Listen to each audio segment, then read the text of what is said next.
This time I'll call to order the July 29, 2024 meeting of the Clearwater City Council work session. This time we'll move to item 2 on the agenda, presentations. Are there any presentations today? None scheduled today. Okay. Seeing none, we'll move to item 3.1 on the agenda. Single audit report for fiscal year 2023.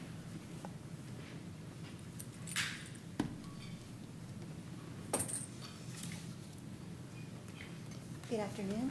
Monica Mitchell, Assistant Finance Director. This item is for the presentation of the city's single audit for the fiscal year ending September 30th, 2023. When the auditors presented the results of the city's annual financial audit in June, the single audit portion had not been completed. This presentation will complete that process. A single audit is required when the city expends more than $750,000 in federal financial assistance in the fiscal year. The city's grants are included in this process, and it supplements the financial statement audit by including testing for compliance with grant requirements. To present the city's single audit, I'd like to introduce John Brielmeier with Carr, Riggs & Ingram, the city's external auditors.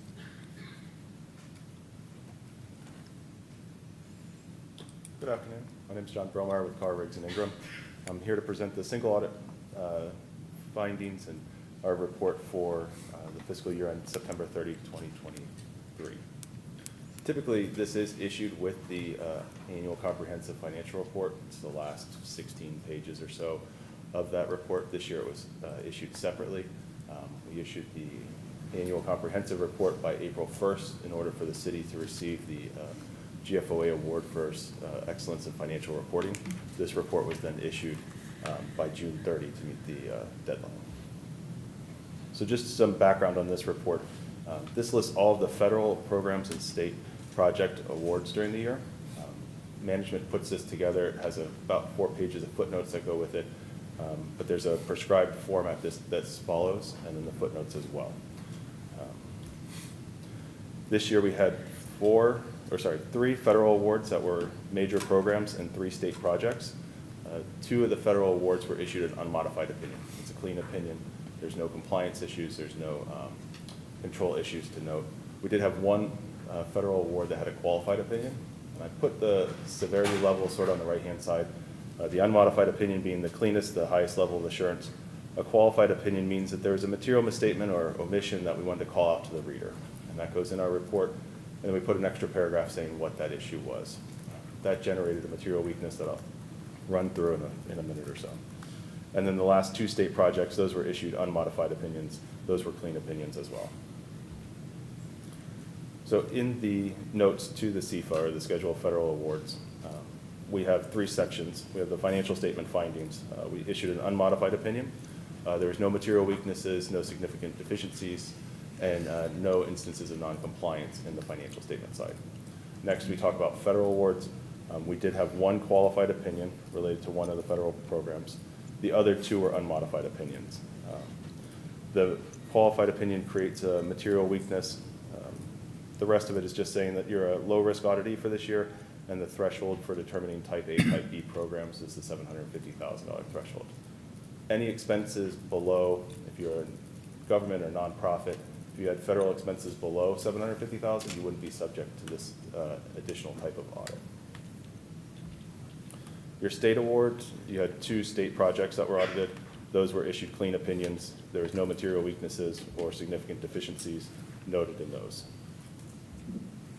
So the 1 material weakness we had was for this major federal program. There's a report that needs to be issued with the federal government at the end of the fiscal year.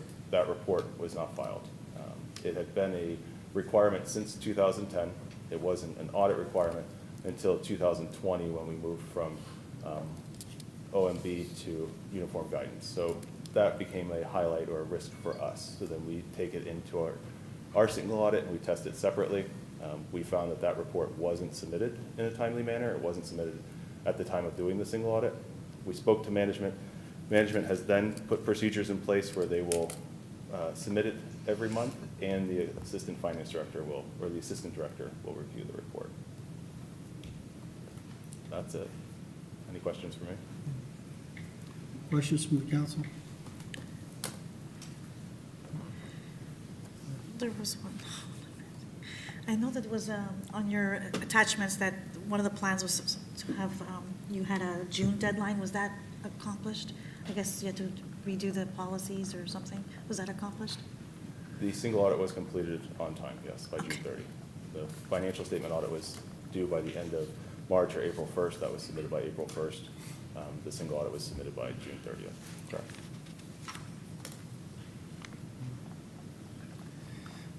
Well, just for the record, I mean, it's unusual to have a finding, so we take that seriously. Want the public to know we take that very seriously. And also what you said, that you believe the staff has put in safeguards to make sure that this isn't repeated?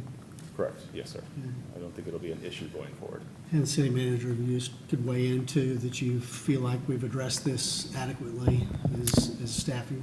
Yes, sir, we have. This is one of those things that we had our conversation about in our one-on-ones in regards to just different things that are occurring and some staff changes that we've had in economic development and housing. And I am comfortable with the protocols that have been put in place to ensure that this does not repeat itself again. Any other questions, comments? Okay, Thank you. thank you. This time we'll move to item 4.1 on the agenda. Approve the City of Clearwater's fiscal year 2024-2025 annual action plan, which is the fifth and final action plan for the fiscal year 2020-2021 through fiscal year 2024-2025 consolidated plan. Good afternoon, Chuck Lane, Economic Development and Housing Department. I want to use a brief PowerPoint to present to you the city's annual action plan for FY 24-25. The annual action plan is our plan for the use of CDBG and home funds, which of course are both federally funded programs. CDBG is Community Development Block Grant Program. We administer these funds under our 5-year consolidated plan. The consolidated plan, or CON plan, lays out our goals and objectives over the 5-year planning period. And the annual action plan identifies projects and activities that are in line with the CON plan's goals and objectives. This will be the 5th and final annual action plan under the current CON plan.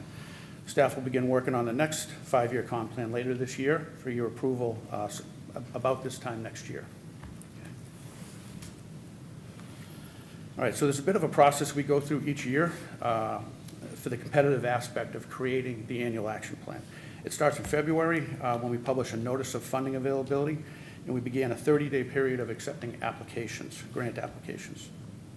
Nonprofits seeking CDBG funding is primarily where the competition is. Home funding are for housing programs, and those projects we accept applications year-round. It's not as much of a competitive process. It's a project-by-project analysis. For CDBG, we ask a technical review committee comprised of 4 people to review and rank the competitive applications. On May 14th, the NAHAB, the Neighborhood and Affordable Housing Advisory Board, approved the staff recommendation of funding allocations, and that was based specifically on the technical review committee's scoring and ranking. We then created a draft of our annual action plan and posted a 30-day public comment period. The first public hearing to discuss the annual action plan occurred at the July 9th NAHAB meeting. The board recommended council approval of that plan at that meeting. Thursday's council meeting will be the second and final public hearing that we're required to submit, and we're required to submit the annual action plan to HUD by August 16th, which we will do. Let's see. Okay, these are the funding levels that are available to us right now. By the end of the fiscal year, we'll spend down some of these funds, some of the carryover funds, and in the program income, so these levels will be a little bit lower when the year end comes. I'd like to take this opportunity to explain that home is the only funding source we're able to bank. We can build up a bank of home money. We can't do that with any other funding source, and that's what allows us to fund large projects when they come in. So really the lion's share of our CDBG program is public facilities and public service programs, public facility improvement projects and public service programs. And we made some changes to both of these programs this year. We increased our maximum grant request from $90,000 to $180,000 per project. This is in response to higher construction costs and also the desire for more impactful projects. With public services, we increased our maximum request to $50,000 with preference to new or expanding programs. While not a rule of HUD's, HUD prefers that we not fund the same organization every year without increasing the number of people served under that program. These challenges made for a much more competitive process. We received 12 public facility applications and 20 public service applications. Okay, the staff recommendation is to fund 4 public facility improvement projects. The Willa Carson project you see on the screen, that will provide for a substantial rehabilitation of its health and wellness center located on North MLK Ave, right in the heart of the North Greenwood CRA. Homeless Empowerment Program submitted 2 of the highest ranking projects, providing for improvements to its dining hall and also its family transition program. Learning Independence for Tomorrow is new to our CDBG program. Acronym, of course, is LIFT.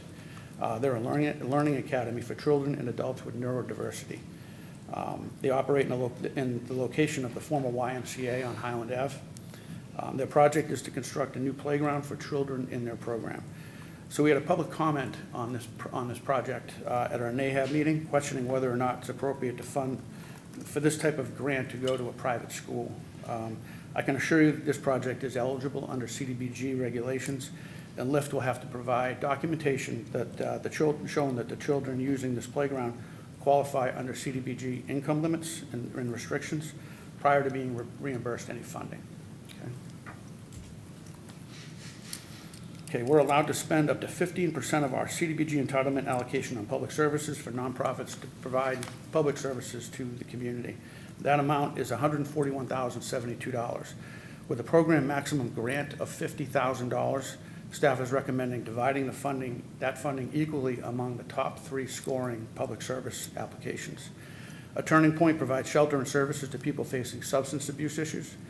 Funding from Metropolitan Ministries' Neighbor Hope program will support the salary of a case manager to provide housing services and community resources to residents of the North Greenwood community. And St. Vincent de Paul Cares will use the funding to administer a rapid rehousing program in Clearwater, and they'll leverage housing funds to do that as well. There were 5 additional public service applications that we will be funding with state funds, so they're not part of this plan. And so when we add economic development activities, which I'll talk about in a moment, we're proposing to fund 10 of the 20 applicants under public services. So we're allowed to use up to 20% of our CDBG entitlement and any program income earned under CDBG for program administration. We use this primarily to fund staff salaries, and we can also use it for consulting work as well. And we can use 10% of home funding for admin. We're working on getting a facade improvement program running. I'm sorry, let me start over here. Economic development activities are a difficult fit with CDBG funding. But we do the best we can. The regs just don't make it an easy play. We've provided funding to Prospera for several years to provide technical assistance to microenterprise and small businesses in Clearwater. We Care Upwards Boost program provides technical assistance and business support to family child care providers operating in Clearwater. Boost is an acronym for Business Operations and Optimization Support Tools. So as I said earlier, we're trying to get a facade improvement program running. We believe this program will complement the CRA's commercial grant program in the North Greenwood CRA quite well, although our program will be available in other parts of the city. And we also have some unencumbered funds that we can put towards other economic development activities. So with the housing budget, we budget general categories. We don't budget specific projects. And the reason we do this, because if we budget a specific project and it doesn't get to the table, we're going to have to substantially amend our entire plan, and it's very staff intensive. So we divide up the available funding based on the types of projects we think may need to be funding during the year and what we anticipate will be brought forward by our development partners. So these are the categories you see on the screen. As I said earlier, we have some expenses we anticipate by year end, so these balances will likely go down by 10-1. And lastly, we reserve funding for potential acquisition and demolition to meet the national objective of removal of slum and blight. We don't have a project in mind, but if we don't add this activity in our plan and add some budget money to it, we can't do it. And And the need to demolish a blighted structure to make way for new construction is something we want to respond to if the opportunity becomes available. And that concludes my presentation. I'm happy to answer any questions. Any questions from Mr. Lynn? No? Thank you. Thank you. That will move to item 4.2 on the agenda. Approve the First Amendment to contract for a sale of city-owned vacant land between the City of Clearwater and Habitat for Humanity. Clearwater Neighborhood Housing Services for real property located at 1454 South Martin Luther King Jr. Avenue.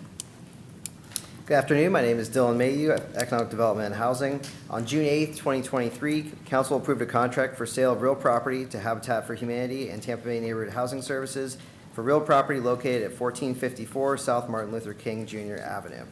The project will include the development of 24 townhomes, of which 12 will be reserved for incomes at or below 80% AMI, and the remaining 12 will be reserved for incomes at or below 120% AMI.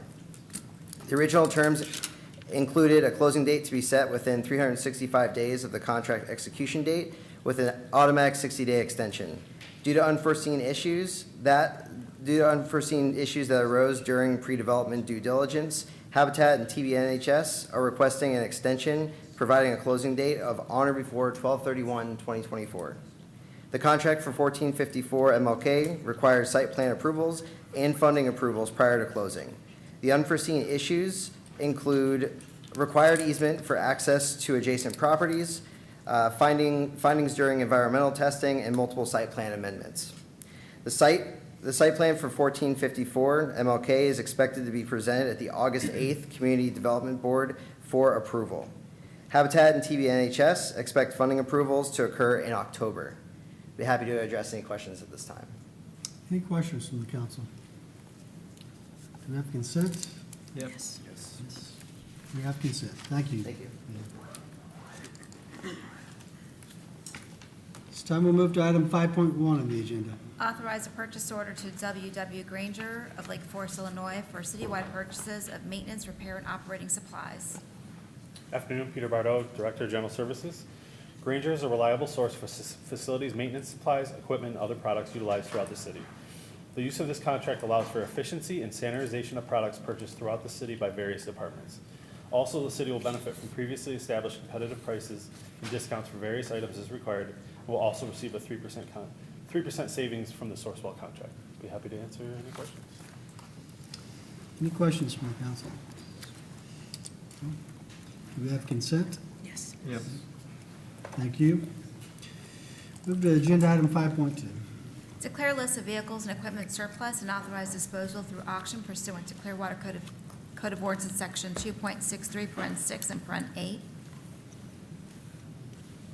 Good afternoon, Perry Collins and Fleet Manager.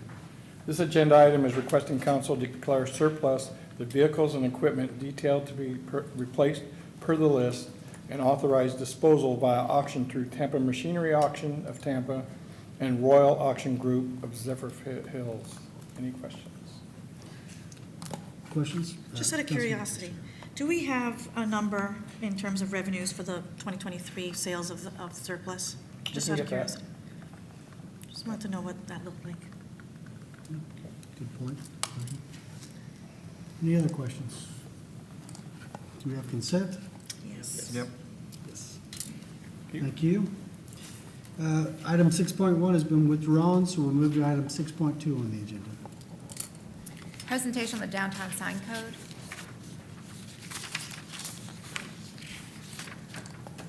Good afternoon, Gina Clayton, Planning and Development. If you see me shaking, I'm not nervous, I'm just freezing. You just what? Freezing. Oh, yeah. Freezing. So, the Planning and Development Department established new sign regulations for downtown back in 2019, and that was after we updated the downtown plan and we instituted a new form-based code for the downtown area. And this new regulatory environment that we created reaffirmed our desire to have this thriving urban core with a dense, livable urban development pattern and quality urban design. And something that's important part of that is signage, because it can really play an important role in branding an area. Well-designed signs made of quality materials can positively impact an area. And conversely, if you have a lot of sign clutter, poor quality materials, then that really can detract from an area. As the downtown district, zoning standards are designed to create an pedestrian, urban-friendly environment that has really very little setbacks at all. Signage has an important role to play to speak to those driving cars, those on bikes, and those folks walking. And to that end, the downtown sign regulation really gives a business owner a lot of flexibility to use a variety of sign types, and it really encourages creativity, while it also has design standards so that the result is attractive and that we don't get a cluttered environment. So the downtown sign code embodies this concept of a sign hierarchy, which is a design principle that supports using different size signs for different purposes and messages. It also allows the overall sign plan that a business owner used to speak to those different viewers, whether they're in a car or on bike or walking. So the implementation of this principle should help business owners think strategically about their signage and help them come up with an effective sign plan for those different audiences. These regulations are focused on the principle of design and not on sign content. So I'd like to show you a couple of slides that really illustrate how different businesses and other locations have used this concept. Here is an example where you see a wall sign, an awning sign, an additional awning sign, and up here kind of got cut off is a shingle sign, and you can see how this business has different messages, and different users can see different parts of those signs. Here's a couple other examples, a lot of some of the same types of signs along with the sandwich board sign is used here. And this is really the kind of environment that the sign code is trying to facilitate. So I thought it'd be helpful to put up on the screen what is allowed in the downtown area. The code established a new formula of 1 square foot of signage for each linear foot of building facade facing the street, with a minimum of 24 square feet. Along with that new formula came the ability to erect multiple signs without having to go through the comprehensive sign program. So based on the parameters in this chart that you see up on the screen, you're allowed to allocate your permitted sign area to any of these 3 building signs. In addition, there are some design standards that may limit how many of one particular sign you can use, but you get a choice of up to 3. So you could choose 3 wall signs, but you couldn't choose 3 projecting signs or 3 shingle signs, and that's covered in the section that follows this. The specific sign type standards have been structured in a way to help business owners apply that sign hierarchy principle in a design signage that can really be effective for them. A lot of codes requires all the signs that you put up to come out of one formula, but the downtown code allows some additional signs outside of that formula, specifically a small under canopy sign if the business has a canopy, a 16 square foot sign on the rear entry. Window signage is an addition, and that is 10% of each first floor window and or glass opening. And the downtown code exempts any allowable temporary signage from that 10% allowance. The regulations also allow, I'll call it a freebie sign, if you have an awning that has a valance of 10 inches, which is like a perfect place for a sign. So if you put signage on that valance, it's not included in any of your allowable sign areas or the number limitation. So it's possible you could locate 2 signs on the awning depending on what kind of awning you have, but only 1 sign would count against your sign area. We also allow buildings that are 100 feet and higher to have what we call a skyline sign. That's those signs that are at the very top of the building, and that's determined, the sign area is determined on how tall your building is. And then, of course, we allow freestanding signs. So I'd like to show you, if I could, a couple of examples of how this works. So here's a building. It's got a 60-foot wide storefront, therefore 60 square feet of signage is allowed. So as you can see, the plan includes a wall sign here. It is the most prominent sign on the storefront. It also includes an awning sign here over the door.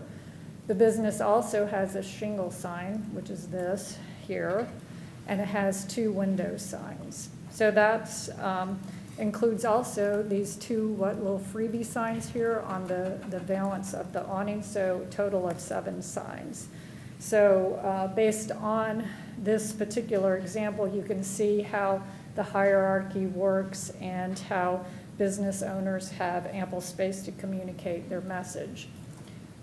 Same building, different way to do it. You can see they have 3 building signs. Canopy signs are considered building signs as well as a projecting sign, so they could have 3 signs and 2 window signs. So I'd like to go through some images to just show you the kind of signs that would be allowed that are also consistent with the design standards that are also in effect. So here's some examples of different wall signs that have different materials. Different projecting signs, they have to be located above the first floor. Here's some examples of canopy signs, awning signs that have the additional signage that would be allowed. And here, someone would have opted not to do that based on the design of this valance. These are examples of different shingle signs. This would be allowed in addition to your sign area. These hanging signs. Here's some examples of window signs and sidewalk signs, which is also in addition to the area that's allowed by the formula. Here's an example of some skyline signs, and then lastly, some of our freestanding signs. So that's really an overview of what's allowed in downtown. So now I'd like to talk about our approach to enforcement. So when staff identifies a violation, whether we initiate it or we get a complaint, our goal is to speak to someone on site. Our goal is obviously to speak to the business owner, if not a manager or another employee. And if that communication doesn't happen, sometimes maybe they don't have time to talk to us or there's no one there in authority, the inspector will try to follow up with a phone call or an email, and hopefully we make contact. So based on the type of violation, we'll reschedule a reinspection, and it's really the amount of time he waits to go back out is based on really what kind of violation it is. So, for example, if it's something simple to resolve, then he'll go back out in a couple of days. If it's something like a sign stuck into the ground can be easily fixed by just pulling it out, he wouldn't give them a lot of time to comply. And if something's more egregious, then obviously they're giving more time to comply. So after they go back out for the reinspection, if that violation still exists, that's when we'll issue a notice of violation. A lot of times that will finally move somebody to talk to us if they weren't willing to talk to us before, and then we can work towards resolving the issue. Sometimes that can be quick, sometimes that can be more drawn out, and our goal is always to get someone into compliance and not to code board. And if that doesn't really work and it lingers, then we're going to move on to code board. So I do want to say that I know that our inspector does a lot of education, especially for new businesses that may not be as well informed on our sign regulations as some more seasoned business owners are. So a lot of times, in addition, he's helped someone get a sidewalk sign permit, provided them citizens guide. He also has some handouts of different code sections that come up a lot.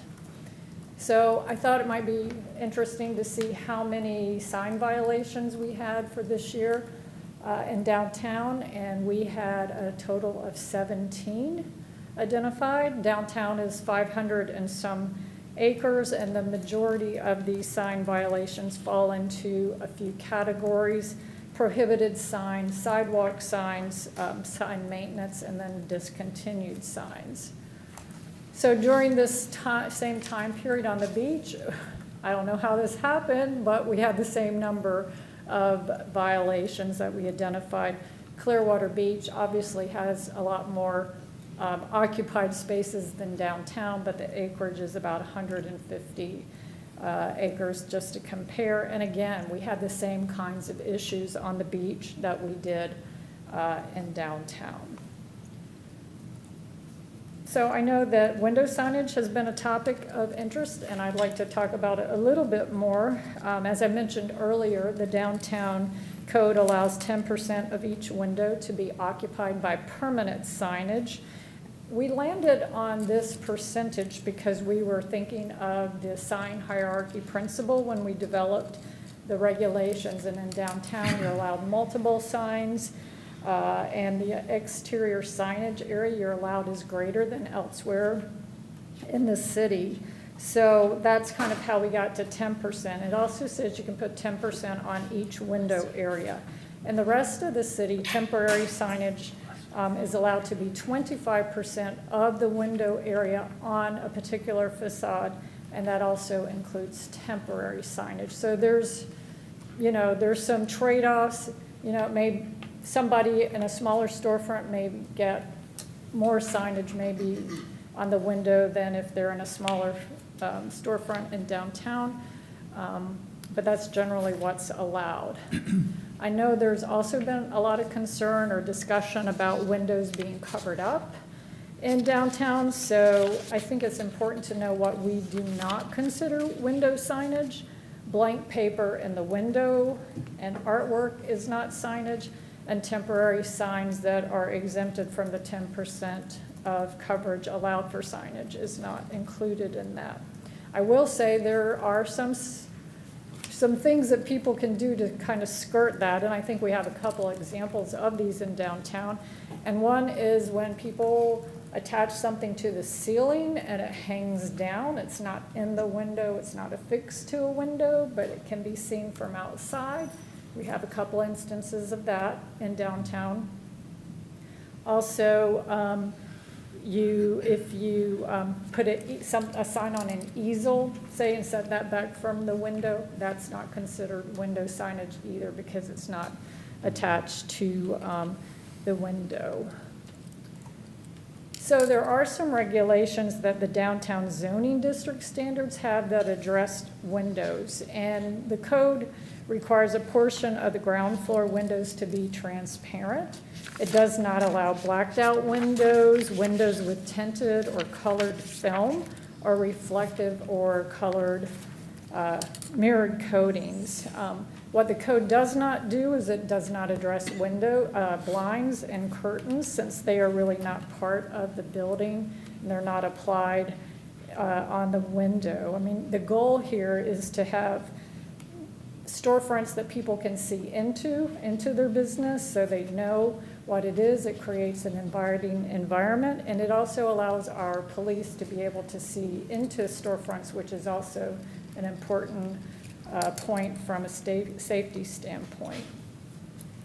So I think another important topic for downtown is art, and I thought it would be interesting just to put up the definition. I'm not going to read it, it's very long, but I think that there's a distinction that's not always easy to make between what is art and what is signage. The definition, I think, is pretty clear. It talks about something becoming a sign if it promotes a speaker's economic interest, provides a commercial message, or otherwise identifies a product, service, or business sold or available on the property. So sometimes, it's a little challenging to, distinguish between what's purely art and what is a commercial message. A guiding principle for our downtown plan specifically addresses art, where it talks about we want to encourage art and support art, and we know how important that is to creating a thriving and exciting environment in downtown. Businesses use art to attract people. They've become great marketing opportunities through Instagram posts and that sort of thing. So I think this is the kind of thing that's very easy for us to say, this is art, and it's great for downtown. These messages, I think, are clearly commercial messages because they are advertising products that are being sold. I think this one is the one that causes some concern because it's cute, it's attractive, but this is on the side of an ice cream shop, so they are selling ice cream cones.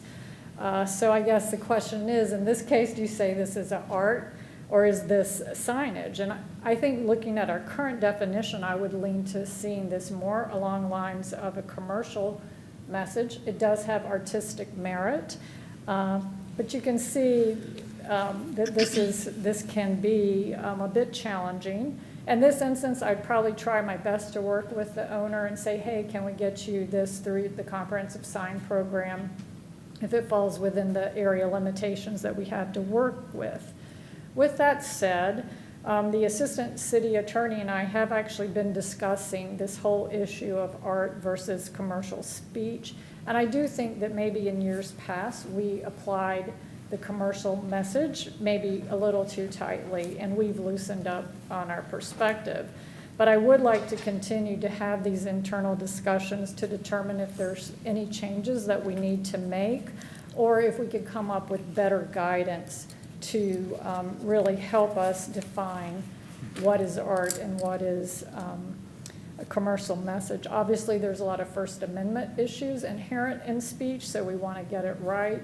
And I'd like the opportunity to keep working with legal and coming up with something to help us better, because obviously art is something that we think is important to downtown.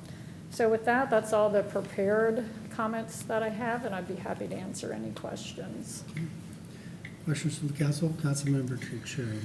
Gina, thank you for that presentation. It actually answered a few things that I was confused about, so Okay, thank you for good. that. It was a lot of work, and it really clarified a lot for me. I guess some of the confusion that's been communicated to me is the whole 10% per window versus the 25%. And there's been some business owners that have brought to my attention that the 10%, if you have small windows, really is not an effective way to communicate to your customers, right? If you have narrow window panes versus large. So they were asking for more flexibility, maybe like 10% or 25 or whatever. So I just wanted to communicate that, maybe having a little bit more flexibility with the 10%, because depending on the window panes, it can be very constrictive. Sure. On page 25, you were talking about the window coverings, right? And my initial question was, what's the rationale behind restricting that film that's perforated, right? And I assumed that after hearing you, there's quite a few things. There's visibility, there's safety, and aesthetics, I guess. But I challenge us all to have a conversation if safety is really truly the only or one of the major concerns, then businesses wouldn't be allowed to have curtains or blinds, or in some instances in downtown, fully glazed, opaque glasses with a couple of pictures in the front. You can't see inside, and all the buildings that have been forever under construction, we could have had squatters in there if safety was a concern. So that's some of the pushback I'm receiving from the business owners. But I've had conversations, and they've really enlightened me as to why those perforated films are an asset to them. And they go as follows. Energy efficiency. If you have a business on the north side of Cleveland Street, the sun beats down the whole afternoon, and it literally has a direct correlation with your utility bills. So that is a very economical way to control your energy bill. Second, that amount of sun creates glare, which is uncomfortable for the customers as well as the staff. It also creates an ambiance, and it is a very economical tool to promote and educate your customers. So these are very valid, in my mind, reasons why we could at least continue that conversation. If it's aesthetics, let's talk about it. If it's, is it colors that we have a problem with? Is it truly how opaque it is? Because I've been through the whole city in the last couple of weeks, very cognizant of what I've seen. And I see businesses that have no windows, or little windows, or have curtains that completely block the view. And then I go to other businesses and they say that that is something that they believe is a true asset, where even their vendors have provided it as customer service. So I do want to open up that conversation and see how the council feels about what are we comfortable with, and based on, and what is the rationale of this restriction. And then the next question is page 24. And this is just for clarification. When you say it is not a window signage, it means that it is allowed or not? Because I've received some confusing questions about that. Page 24. It says, what is not a window signage? Blank paper in the window. Does that mean that that is allowed? It means that there's no signage on the paper, and the paper is temporary and can be removed immediately. We've had people put that paper up because they have all kinds of storage that's very unsightly, and or they're doing construction. Okay. And then there's the art, but I can sort of table that for now, since I've asked all these questions. I'd like to hear from my fellow council members. Okay. Others? Vice Mayor?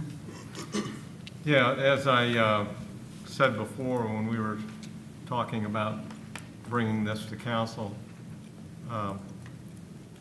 signage has always been a subject that is very delicate, because you've got, you've got both sides of the issue. I understand planning wants to make Clearwater a great-looking place in order to bring more businesses in.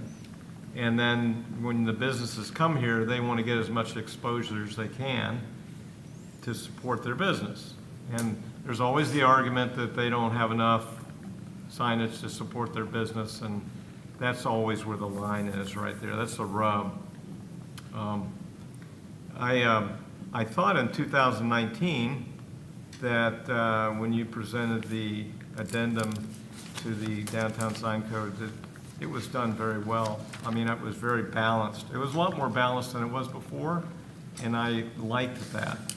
But I have heard recently some issues with especially the window covering thing. Could you go back to the slide that has the picture of the front of the, I guess, the store or whatever, and the windows that are there? And I have a question about that. Okay. So I can see basically six windows and 2 doors there. So are the windows, the separations, or you could say I see 2 windows with separations that make 3 different glass areas. So do you look at the separate windows as separate for 10%, or could somebody take that whole area and say, I'm going to put 10% of that area? I know you're limited with what, 50 square 50 feet? square feet, correct. Yeah, the code says 10% of each first floor window and glass door opening. So I Okay. think we'd have to see are each of those 3 separate windows, or is it one window? Yeah, I think that would be helpful in a way for the merchant, if you were looking at that as one window, to have, a bigger sign instead of 3 small little Right. 10% signs. And I think that's the way we actually apply it. Oh, do you? Yeah. Okay. All right. That was But my, a lot of times people, because the permit's typically not required, they just put it on the window, so we don't even usually see them until after they're put up. okay.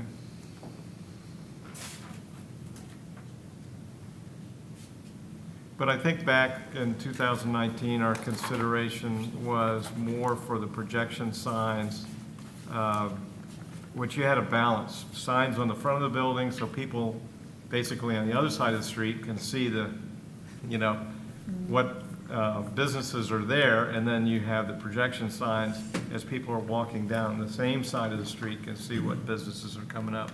And that was something we didn't have real clarity before on, that I was happy that we did. That's it. Councilmember Menino? Yeah, thank you, Mayor. Thank you for the presentation, Ms. Clayton and Putnam. I know that takes time and staff, so it's appreciated to give us clarity. Councilwoman, thank you for your questions. I think I'm hearing the same thing. I've walked down our downtown business core and chatted with a lot of our business owners down there, and we're hearing the same, kind of hearing the same message. Frosted glass versus curtains and blinds. You're calling it perforated film. Some of the owners down there are calling it that semi-transparent film, which does give shade, it gives some privacy. I could see completely through each one of them, and that's counted against that 10%. I think the 10% is probably too restrictive. Myself, I know combing through our 2011 business group that kind of dealt with this and gave suggestions. They asked for 30%, and the city came back and said 25. And then here we are 14 years later, and we're still at a 10%. I think that 10% probably needs to be discussed. I too noticed walking around 9 businesses as of yesterday that according to what was presented, they're all in violation, unfortunately, but I think only one of them has been cited on the enforcement side. I'm not sure how it's being applied. I do have another question. When we say temporary paper is allowed, can we define temporary? How long is that? Is temporary until a building permit is expired, temporary until the job's done? We've seen, unfortunately, some of our businesses down there have been under construction for 4, 5, 6 years. Is that considered temporary if we still have paper? I think the ice cream one, that was a very interesting one, because I think that falls right back into what we're seeing with the Clearwater Marine Aquarium and them having the challenges with tinting their windows, so that the heat doesn't heat up the pool, which promotes algae growth, which is bad for the animal's health. But it looked absolutely beautiful with their logo that they wanted to put on it. They've been told no. I'm not sure if we've made any headway with that. Haven't had an update. I think it looks absolutely beautiful. I would, challenge us to present it on a picture and show council and let them make a decision on it. Me personally, when I see that ice cream cone on that painted ice cream store, I think that looks beautiful. I define that as art before I would define that as commercial. It's engaging, it's inviting, it looks classy, it's professionally done. Doesn't look like a kindergartner did it, and doesn't say Adidas or any other company name, so I think we should probably find some flexibility, but I know in defining those terms, that's where we start getting into challenges. How do you define that?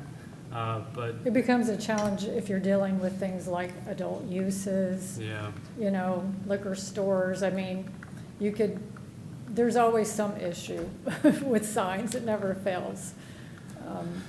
I see your challenges. I go a little bit further.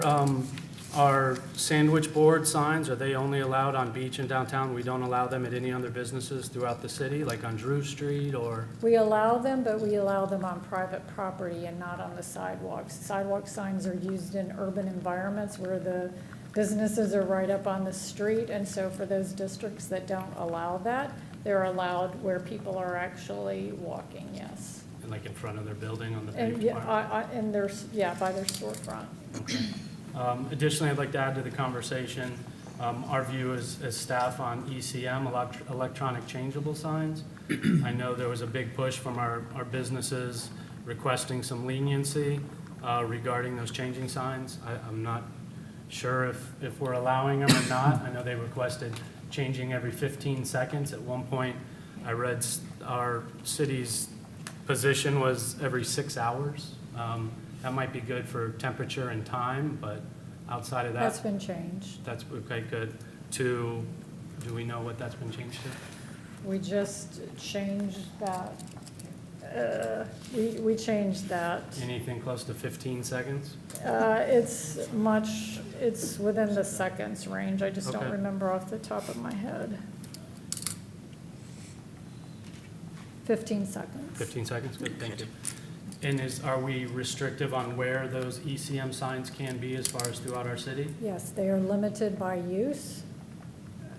Schools, churches, Capitol Theaters in downtown, performing arts venue. We added that, as well as like Ruth Eckerd Hall. Any sort of entertainment venue that has a certain number of seats. Gotcha. But if a business on Gulf to Bay can't That's correct. rotate and show a pizza special and then a Correct. karaoke night special, then gotcha, okay.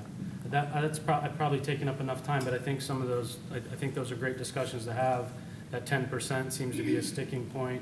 How we're treating that perforated semi-transparent film is probably a sticking point, and then deciding how we treat the differences between blinds, curtains, frosted glass versus a sign.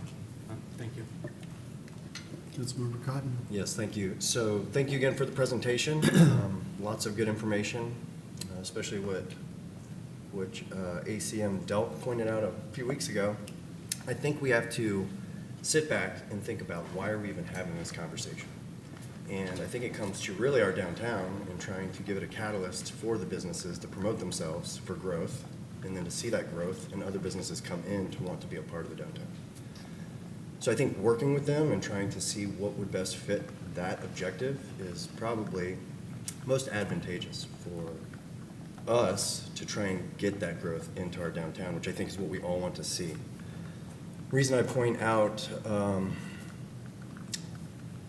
what Assistant City Manager Delk had pointed out, to what you pointed out today, to what many of those that have been here before me have pointed out, is this is an ongoing conversation. I don't think that we could make a decision today and it's going to work, and even 5 years from now. This might be something that we have to continually roll with to develop, to finally get to that point of where we're at. When downtown is thriving, storefronts are filled, then we can get to a more elegant facade of what we're trying to create, or as you get those businesses filled, you start moving that needle to that endpoint, whatever that is. If it's to where we're trying to get to 10% window coverage with no sandwich boards and only the main business sign from the north side and maybe a side, I don't remember the terms, I apologize, but a projecting sign. Maybe that's where we're trying to get to, is those two signs for the high traffic we have in hopes of that. But from what I'm hearing is collectively we're just trying to work with our businesses to promote who's already there and to try and get more of a draw for other businesses to want to share the same. So I really appreciate all the comments. I think generally we're all in agreement that this needs to be discussed.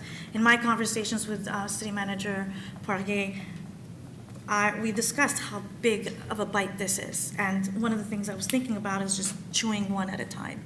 Maybe just focusing as a council on one or two issues so that, we can do this properly, because it's a lot of information.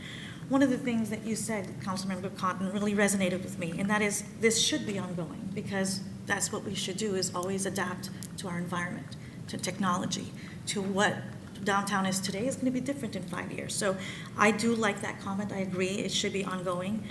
Going back to Councilmember Menino, the art images, I actually would expand on that. And one of the things I want to really understand is the rationale behind this restriction. If we are concerned about the images that are going to be depicted, should it be explicit images of illegal substances or products, then that's what we should address. The policy or procedure or tendency to just use a broad stroke with everybody is philosophically, it doesn't jive with me. I do understand the concerns, but I want to have rational responses to when people want something. So if we have a venue as important as a CMA who wants a dolphin image, I rationally cannot say why they shouldn't. We had a business on US 19 who sold patio furniture, and they had a beautiful mural of patio scenes. They were told no. Now it's replaced with sunglasses and oranges and sun. Have we really accomplished anything? So the rationale behind it to me doesn't jive. If we have a music store, why shouldn't they have a mural of a beautiful dance scene with musical notes? Why are we against that? If there's a laundromat, why couldn't they have a mural of bubbles and stuff like that? Why do we have to switch these images solely because it might promote that business? What's wrong with promoting that business? As long as the image is acceptable. So I guess what I want to have a conversation of, what truly are we trying to avoid? And work ourselves backwards versus let's just make things standard across the board. And then also I do want to clarify that I made a conscious effort to talk to businesses all over the city. And there's a lot of old strip malls that have to be updated, and it's going to be costly, and these are small businesses that, these changes mean a lot to them in terms of how they can promote their businesses. So I want to be cognizant of that. It's not just downtown, it's throughout the city. So. Anybody else? Okay, well, I just have a couple things. What is, appreciate this, Ms. Clayton, this is very helpful for me to understand how your team approaches it and to better understand that, because I'm like all of us would hear anecdotal things from the business community in particular, and it's very helpful to hear you explain how your team analyzes this and approaches it. I think the one thing that I've heard, particularly on the artwork side of it, which you've explained, there is a gray area there on what's art and a little bit subjective on that. It's been consistency. Some businesses felt like they've not been treated the same way as other businesses. They'll point down the street to somebody that they think has something similar, that it's been allowed, now they've not been allowed. So I think that your presentation today reminds us that your team is trying to do that, trying to be consistent. You've noted several areas where you struggle just because of ways some folks get around the rules and do that. So that was interesting to me. I think what I would say on the first thing I want to say is that the communication, it sounds like, has been good, or you've been trying to make an attempt to work with the businesses to get them to comply. I think it may take some additional messaging on our end, and that is our CRA directors here, that, we need to message to these folks that we're doing all this, we have a sign code because we're trying to help their business be successful.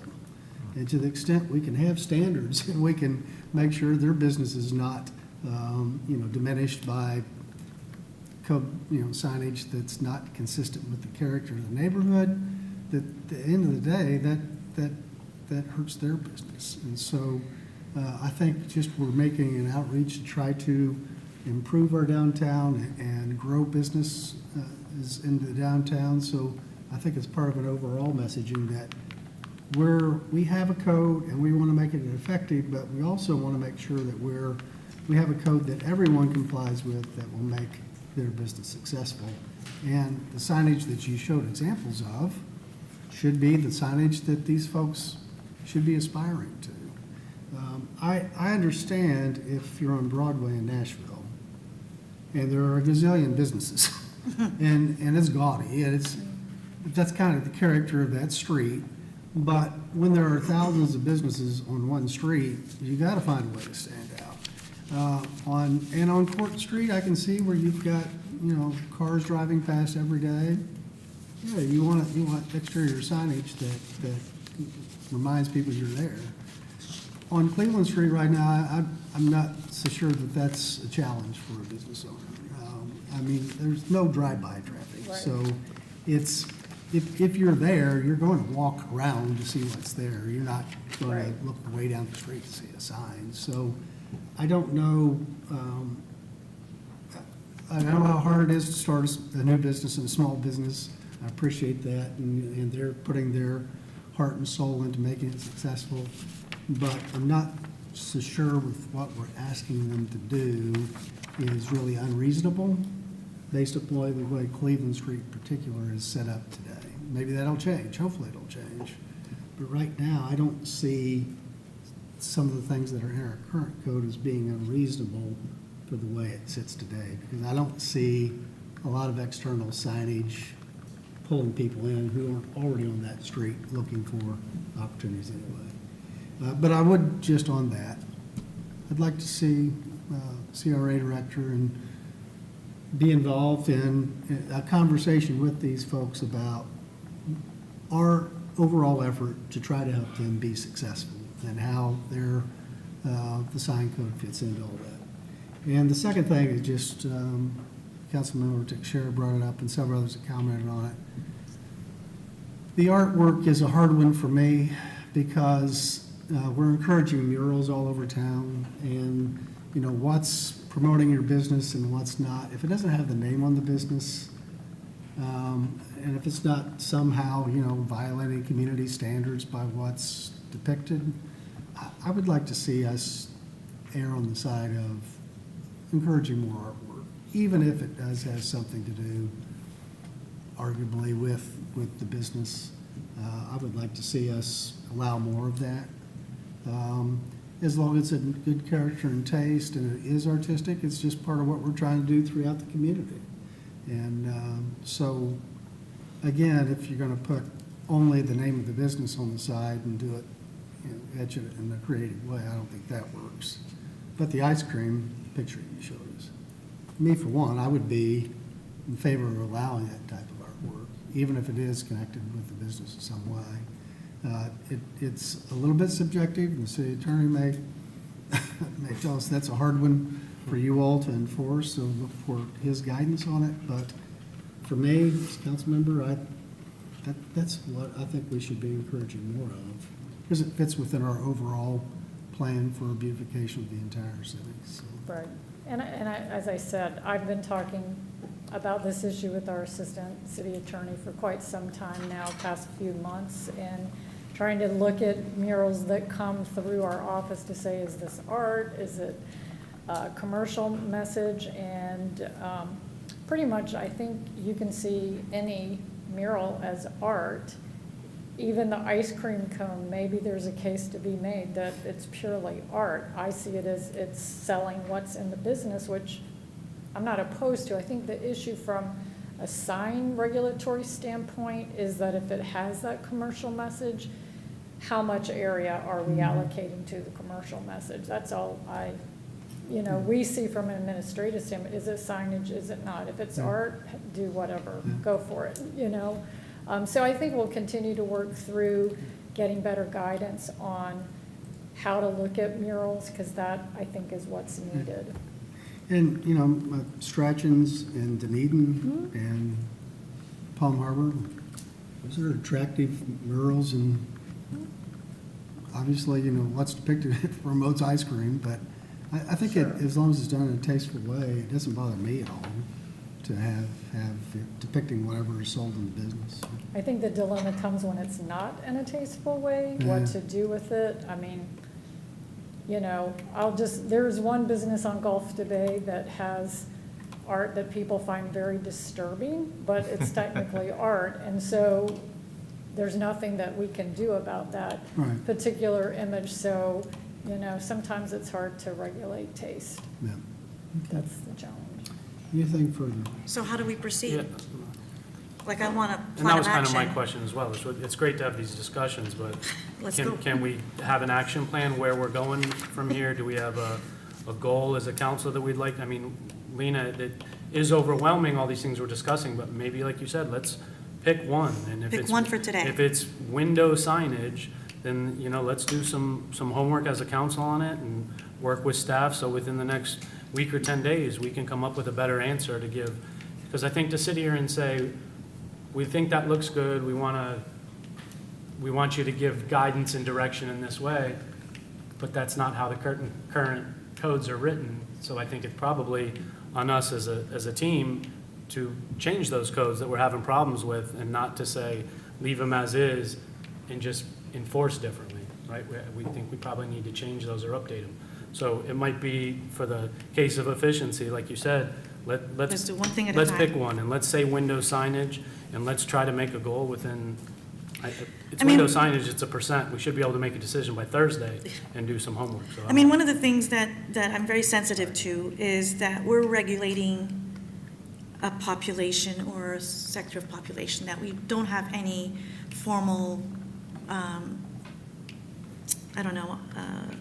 we're not involving them, right, in these rules? And that's why I'm so sensitive to it, that I'm actually actively going to ask them, what do you think? What would work? How can we meet in the middle? Because we're regulating people without their input. And so I'm trying to offset that by really hearing what they have to say. And maybe, you might not perceive that they don't need it, but they're telling me that they do. And so I'm open to having, one issue at a time to discuss it and then come up with a consensus and a direction. One thing at a time, I'm okay with that. But just to discuss it and just leave it hanging, I don't want that. City Manager? Yeah, so one thing I just want to point out as an option. So I've been working with the CRA director, Jesus, who is also serving as our interim economic development and housing director as well. And one of the things that he has done in the deployment of those teams is he's creating different task force to do different things. Because we're trying to do things differently. And one of those things, and we don't have a name, I don't know that it's been settled on yet, but something along the lines of like a business task force, to where their goal is to pick different areas and go around and just have conversations with the businesses, make sure they understand, similarly to what Gina has done today. They know what we offer. They know what the rules are, as part of an education process, and then also seeing if there's something that's not covered in there that they need. So I don't want to steal too much of the thunder, because I know that's something that Jesus is going to be talking to you all about in the upcoming CRA meeting. But just in terms of something, if the council wants to take this on, you are certainly welcome to. But know that it is something that we are talking about internally in terms of deploying teams to also gather that type of information.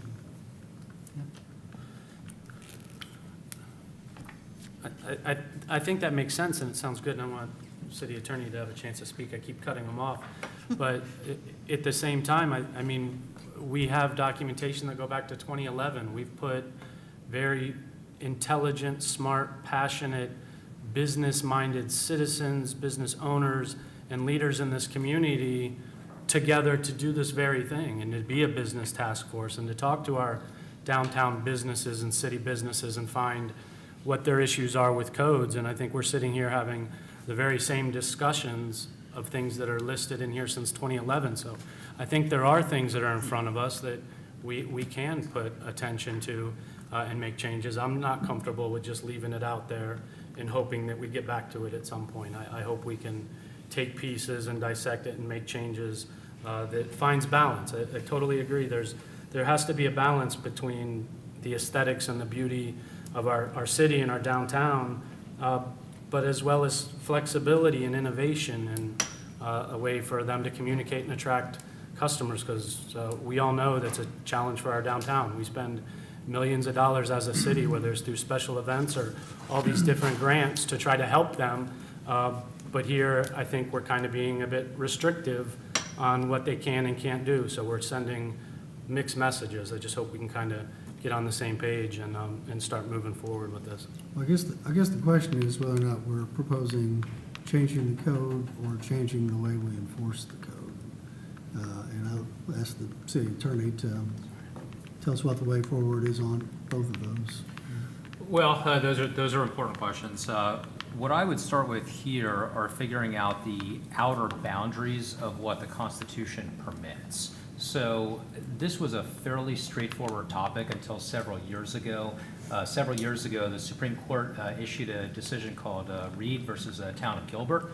And without boring everyone over the details, I'll just say it was a municipal sign code issue that went all the way to the U.S. Supreme Court, dealing with how government at a local level can regulate signs.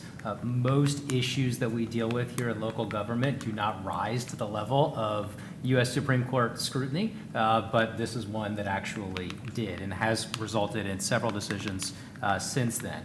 In short, the U.S. Supreme Court expressed skepticism over a local government's ability to differentiate or discriminate different types of signs. So Town of Gilbert had, for example, different rules relating to religious signs or ideological signs versus political signs, and that really caused a lot of discomfort at the court because the government had gotten into the business of deciding the content of what type of sign is permissible and what type is not.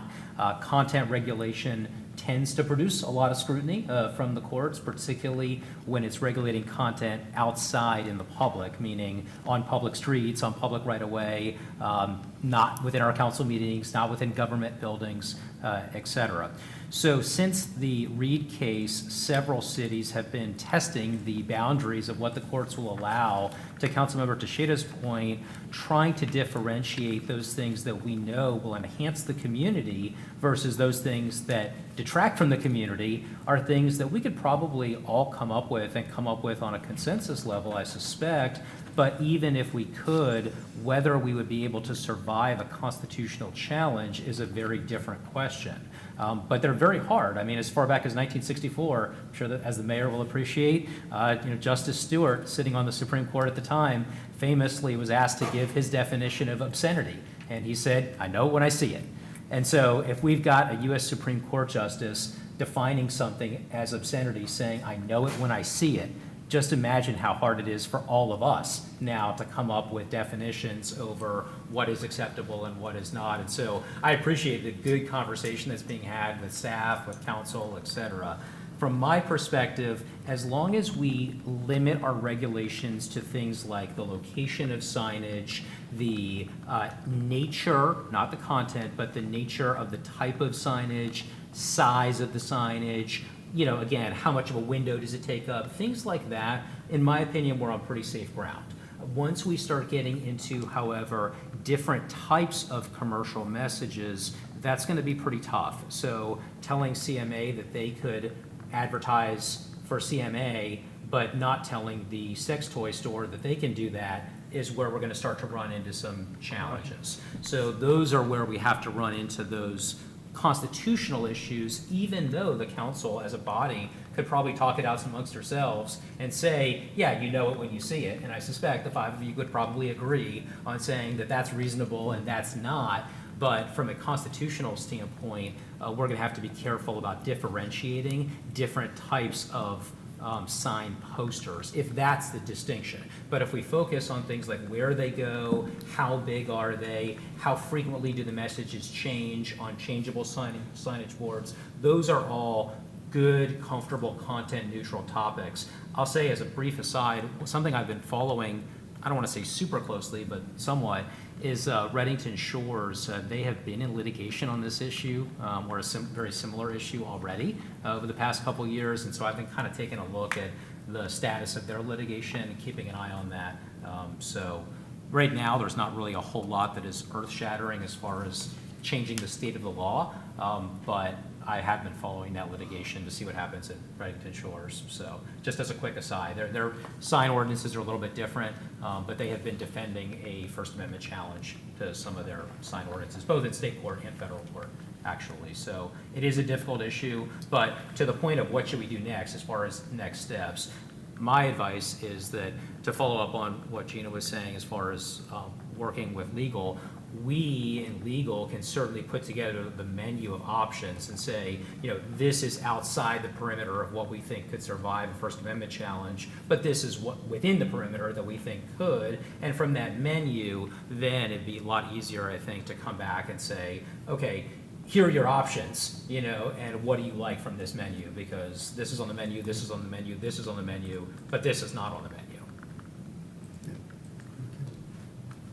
I would like that. So I think what I'm hearing, because everybody's looking this way right now, is like we want to tackle a percentage of what we would want to allow or see in a window. That sounds like it's the one small issue where we start to see if we want to allow more than 10%, Is that what I'm hearing? That's what it currently is, per window pane is what Yeah. our code says. I even like what Councilmember Albritton alluded to is when there was the 6 window, or the 3 windows, counting that as one just window. Yeah. Even though there's a separation between one, that's just surface area. With that surface area, you get 10%, you would get more than just the one little banner, right? But I am totally in agreement with looking back at percentage if we want to. I have no problem with it. Again, I think that we need to work with the businesses we have to try and get them going, to get more businesses down here, and then it'll show that we're trying to work in that manner as government to assist businesses to be more business friendly, and then get with our CRA and economic development. Again, I think it's been pointed out, we just need to be mindful that what we do for one street, we're doing for everybody. So,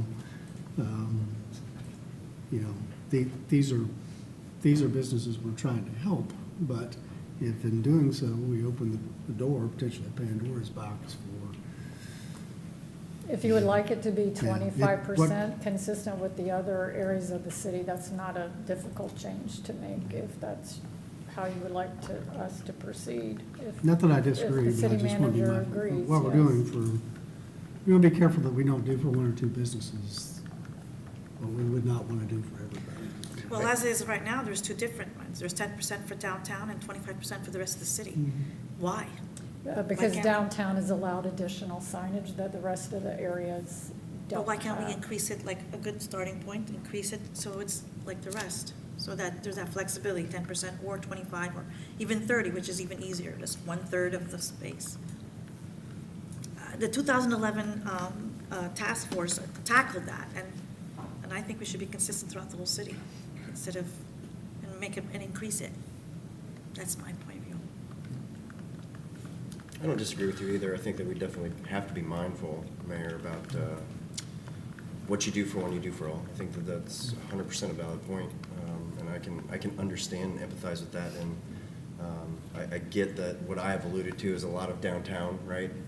I think that is one of the bigger focuses of our economic driver right now, though, because we look at the beach is doing good. We have a lot of building going on down there. I think when we look at Countryside, we've got a lot of good businesses that are in that area, and when we look at the US 19 corridor, we have good business growth there. So I'm thinking of foot traffic, and when people are walking up and down the street, and a business trying to throw more of a percentage in their window, maybe allowing that wouldn't be a bad thing, especially if it is already allowed in the rest of the city. But no, I completely understand what you're saying. I as well get what you're saying, and I think that's kind of where moving to a 25%, we're being consistent. We're giving one message through the entirety of the city and saying, you know, not just everywhere but downtown, we're saying 25% across the board. I would urge us that if we are even going in that direction, that to add to that discussion how we treat that semi-transparent film. And there's 2 businesses, you can go look at Soul Fusion and Downtown Pizza. One's a blue film and one's black. You can completely see through it for safety. It gives a little bit of semi-privacy. It blocks out glare and heat, still looks classy and good, matches their logo colors. I don't necessarily think that should be included in that 10 to 25%. I think it looks good and adds to the attractiveness, but And there's a function, it But I actually just blocks want- the glare from the TVs. As I pointed Right. out, though, you know, are you good with that on Court Street? That's our gateway to the beach. That's what millions of people drive past. I mean, that same look we're trying to avoid. I mean, I forget the pool supply company, I forget who they are, but that's not a very attractive look for me and some of the businesses on Gulf to Bay further out. So Which just are we we need to be saying? mindful that, again, that what goes for these folks goes for those businesses. They're on our gateway to the beach, and to the extent some of those, and we all know them, that, I mean, we talked about the artwork on one further up on Gulf to Bay. That's what millions and millions of people see coming and going from Clearwater Beach. And we just need to be careful that what we don't do with Cleveland Street doesn't impact, you know, that image perception that people have coming through there. and I totally get what you're saying, but they're already allowed. Gulf to Bay and them are already at the 25%. Is that correct? Court Street's within the downtown core. So we're just making Court Street and downtown equivalent to what we're Court- doing on the Court rest of the Street. city. Court Streets are a gateway. They stop Yeah. there at the stoplights. And so is Gulf to For Bay that. all the way up and down, so I can see. I just think it makes sense to give one consistent message. It's gonna make it a lot easier to manage, to do. But Yeah. I enjoy the discussion. I think it's a good discussion to have. Because I just want to make sure we're all saying the same thing, there is still a difference in terms of what's allowed in downtown versus what's allowed across the rest of the city. It's not just the 25%, so it still will not be consistent. And, Gina's touched on that. If you want her to go over that again, we can. So to increase, and Gina, correct me if I'm wrong, the signage that's allowed in terms of going to the 25% will then make downtown have significantly more signage available than anywhere else because they already have more, and now they're matching what is allowed in terms of window coverings. So it'll further change that. So I just want to make sure staff's going to do what council wants us to do, but I want to make sure you all understand that there are already still other differences in terms of what's allowed with signs. Did I say that right, Gina? There's a lot of differences in downtown, what's allowed by right, whereas in other areas of the city, you'd have to go through a comprehensive sign program to avail yourself to more than one sign. So we made a lot of changes since that 2011 Business Task Force. City Council approved a whole host of sign changes out of the Business Task Force from 2011. We had a lot of things. City Council, made the decisions of what we implemented at that time. And then in 2019, as I said, we overhauled the whole sign code for downtown to address some of the concerns that, had come up, and also that we have the form-based code. So you do have a lot of businesses, for example, that have blacked out windows that no longer is allowed. So those businesses that were built before the 2019 code will have some of those things that new businesses that are building new will not have. So I also wanted to make sure that that was clear. Because if they installed, glass that doesn't have transparency, it's not like you can just easily fix that. Well, if we have a specific thing we want to consider, I think the thing to do is for a council member to have that put on the agenda for an upcoming meeting and for us to consider a specific proposal, I would think, at this point. So if after today, council member wants to consult with constituents or whoever to do it, I think we can do that, right? So I Or thought does that there. have to go before the CDB first? Well, no, I think first would be, is there consensus among the council to consider 25%, and then staff would come back with how that would look like. Okay. So it wouldn't come back as a discussion item, it would actually come back as, if that is a consensus. I thought we were there, but maybe not. Well, I'm open to looking. I am. Yeah, that'd be fine with me. If you have a struggling downtown, you give them more opportunities. I'm open to looking at it. So we got consensus on that? Yes. Okay, good? Okay, that's the direction then. I think that's good. I mean, I don't think there's going to be any problems from a First Amendment standpoint on background, because that's clearly content neutral. It's not going to raise any of the concerns, I think, that have resulted in Reed or other cases, so. Okay. Okay, we'll move on to item 7.1. Approve a purchase order, Arbor Pro, Inc., for a tree assessment inventory survey.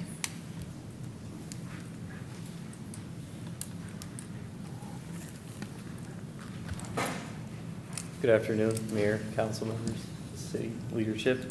I'm Ali Ismailowski, the right-of-way division manager for Public Works Department. This contract with Arbor Pro is a 5-year contract to assess and inventory trees within our right-of-way with a not-to-exceed amount of $200,000, so roughly $40,000 a year for 5 years. The city was broken down to 5 zones, and Zone 3 will be the first zone to be assessed and inventoried following the last inventory. The vendor will assess approximately 3,000 hardwood trees with a diameter at breast height of 6 inches or greater per zone. The goal of this assessment inventory is to help the city gain a full spectrum of species, health, and geographic distribution of trees within the right-of-ways. The data collected during this project will allow the city to develop a plan of trimming removals and replacements to accomplish a healthier tree canopy in the city of Clearwater. I'll take the time to answer any questions. Any questions or comments on item 7.1? I just had a brief comment. As far as a goal in making that strategic plan, you said trimming, removing, or replacing. Are we doing anything as far as identifying medians or right-of-ways where we have opportunities where we should be or could be planting new? Not as of right now. This is just to maintain what we have. That could be something that follows afterwards. If I can clarify, so the replacement strategy is a 5-4, if you recall. We did adopt a policy before, I think this council came on board, it was close. But, so we have a replacement of 5-4 trees. The replacement plan is when you remove a tree to try to replace it in that same area. If that's not possible, then we try to do it within the same neighborhood. If that's not possible, then we do it within the same zone. If we were doing it within the same zone, it would include parks, medians, and other opportunities. Of course, with the ratio of 5-4, we have the opportunity to plant a few more from time to time, and we will certainly be very strategic in where we try to plant those. So yes. Okay. Vice Mayor? So we have a website with tree locations on it, is that correct? I remember seeing it a couple of years ago, but it has all the tree canopy in Clearwater. Is this going to be an update to that? Yes. Okay. It should be, if you're talking about the tree inventory and assessment. So Ali, I love Ali.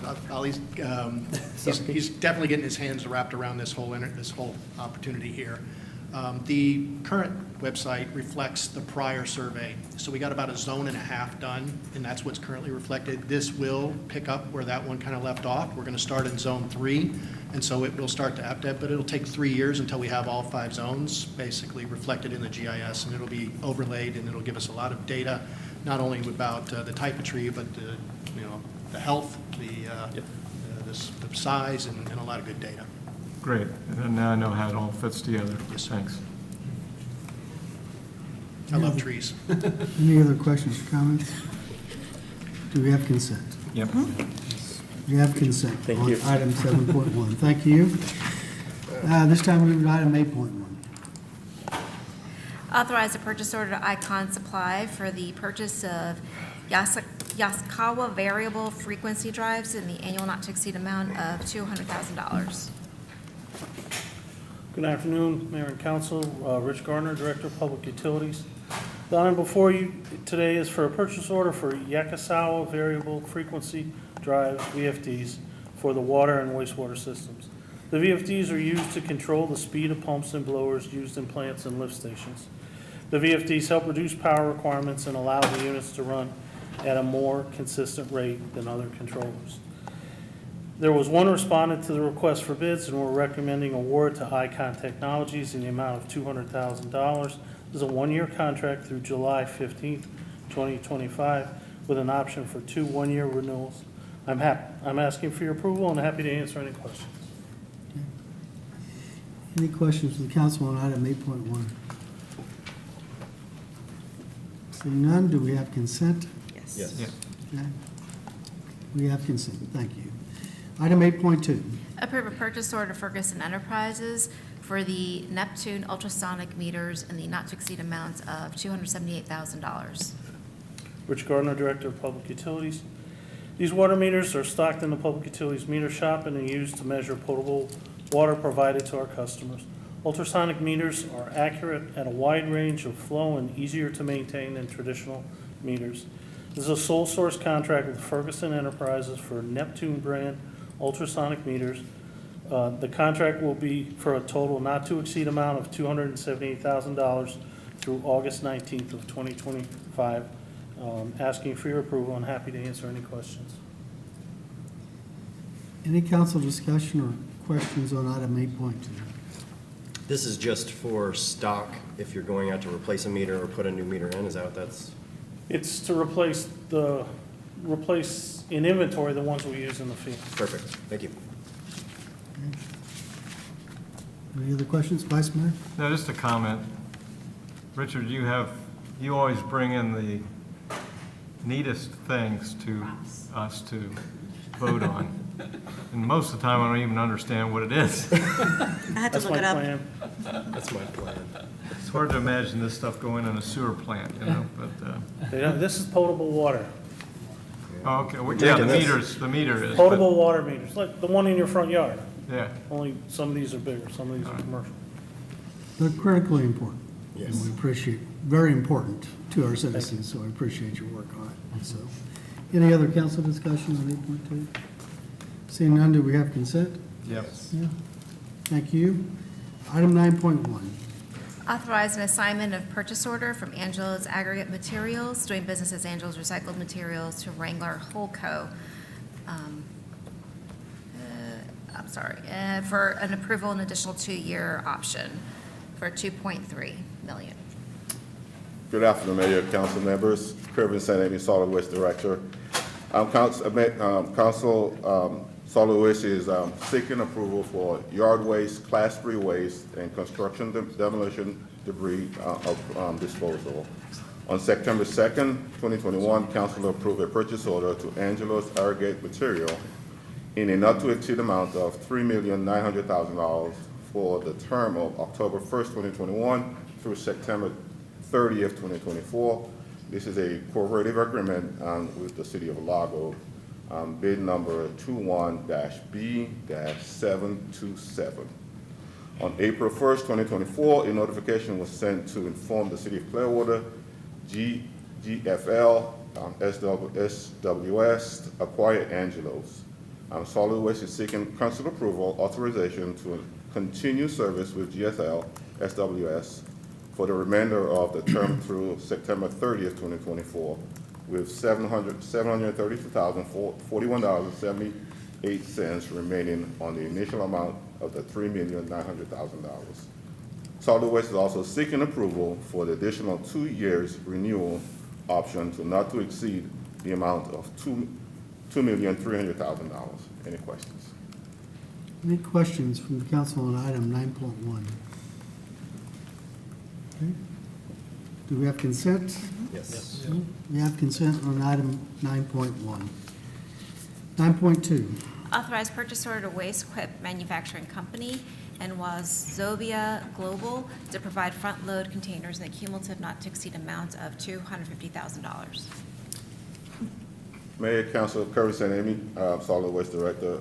Solid Waste is seeking approval for the purchase of front-end containers, other known as dumpsters. On May 28, 2024, procurement issued a ITB 39-24.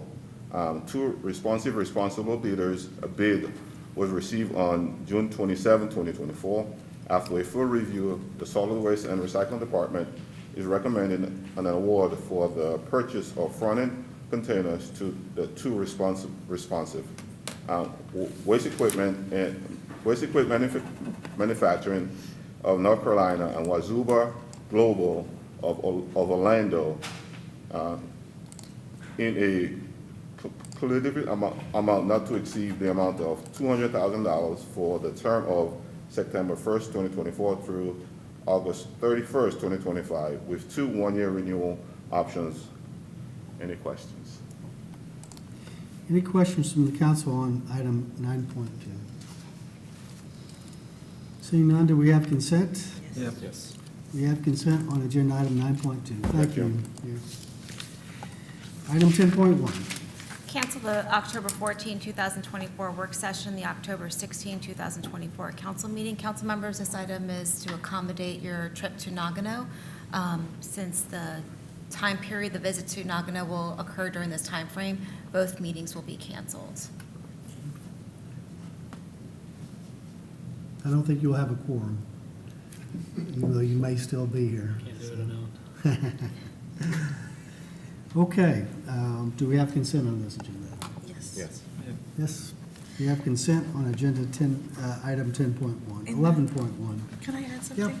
Okay, maybe this is not the right time, but I would ask us as CRA trustees to consider switching the CRA meeting from November 18th to the 4th. I plan to address the trustees in a presentation, and I have guests that can only attend on November 4th. Is that okay with all of us? Changing the CRA from November 18th to November 4th? Does that- That Just comes consideration, maybe they can before get back to us, I right? think that comes before the CRA agenda, not on this agenda, I would think, right? The clerk and I were just discussing that. So, I mean, it's okay to have the conversation right now. Of course, as we know, it so happens in Clearwater that the five of you sit as the CRA. Also, this meeting was publicly noticed. This is in the sunshine. So I think it's appropriate to have the conversation now, but ultimately, the actual changes will have to come before the CRA when you're sitting as the CRA in order to vote on them. I just wanted to give as much heads up as possible. Yeah, no, I think that's, Look I at think their that's good. I schedules. appreciate So it. we can put it on the next CRA agenda? I will Yeah, let staff know. have a Chance to look at the calendar. and all. Yeah, okay, thank you. Yeah, we moved to item 11.1. All right, 11.1. So this is our feasibility study with Nugent. So it may feel anticlimactic, but as the council knows, it's been discussed for one-on-one meetings. I think the council knows what this is all about. The item pretty much speaks for itself. Several weeks ago, Mr. Slaughter, Mr. Ravens, Mr. Langell, and I had met with Nugent to have a preliminary conversation with them about what a scope of service might look like, what a study might look like, et cetera. Last week, the city manager and I also met with Nugent, and that's kind of the gist of it. The only couple things I'm going to say to add to the item. So first, just kind of big picture.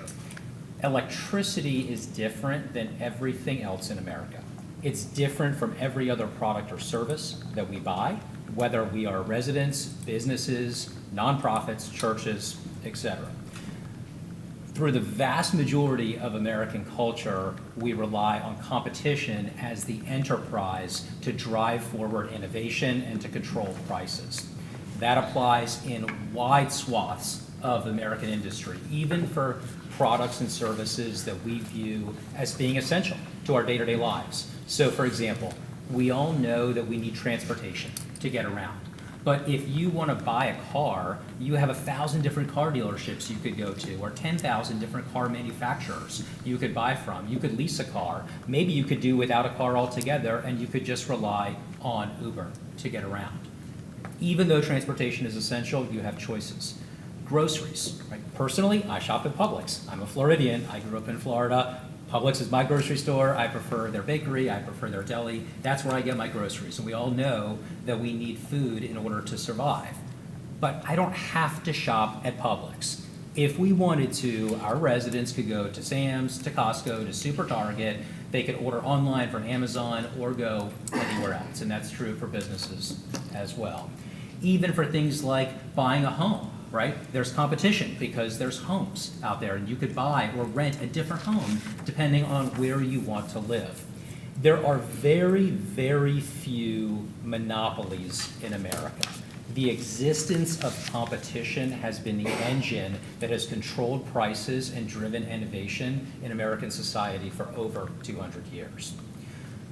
Among those places where monopolies do exist, they tend to be in segments of our society where they are not particularly important. So, for example, satellite radio. Satellite radio has a monopoly right now. Sirius XM is the only satellite radio provider in America. There are no other choices if you want satellite radio. But the difference is that I don't have to have satellite radio to survive. I personally subscribe to Sirius XM.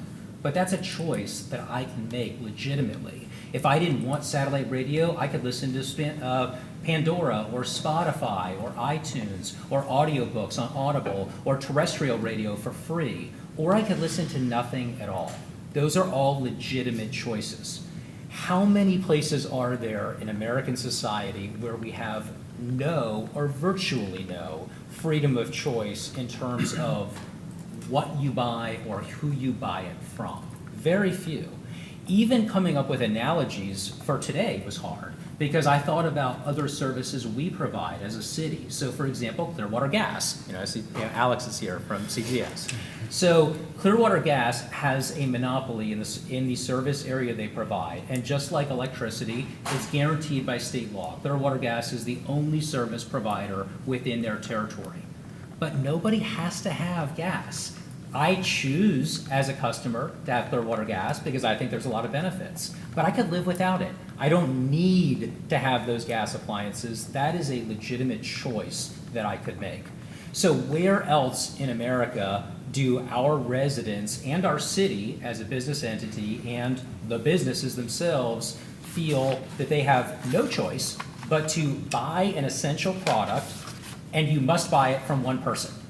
To flip it around, what other business in America could claim that they sell a critical service that everybody must buy if they want to be anything other than homeless, and you must buy it from them? Where else in America does that exist? Now, there are a lot of historical reasons how that came about in American society.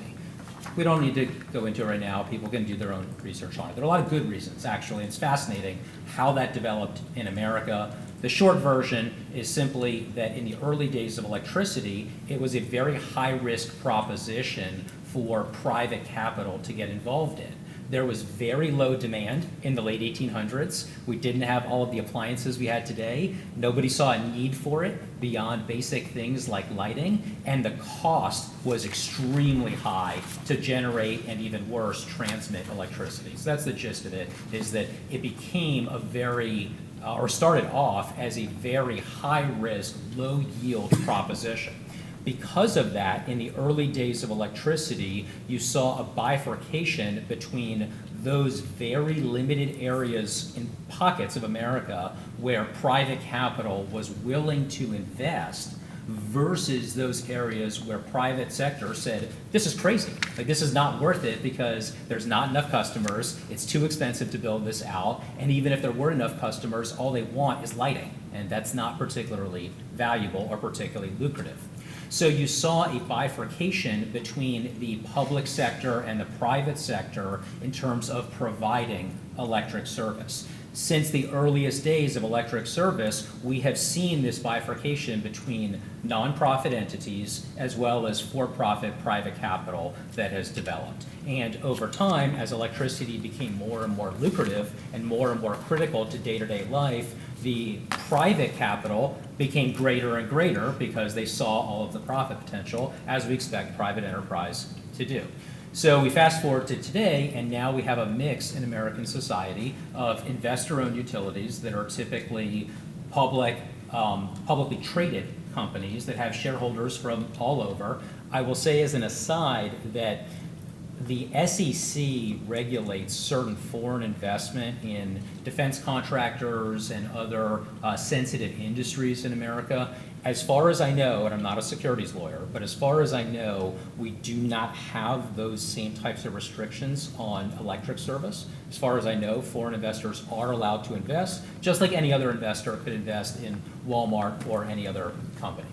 So where does that bring us? Well, throughout the 20th century, many cities, including Clearwater, entered into franchise agreements with private utilities to provide electric service and to, in many cases, or most cases, become the sole distributor of electric service during that time.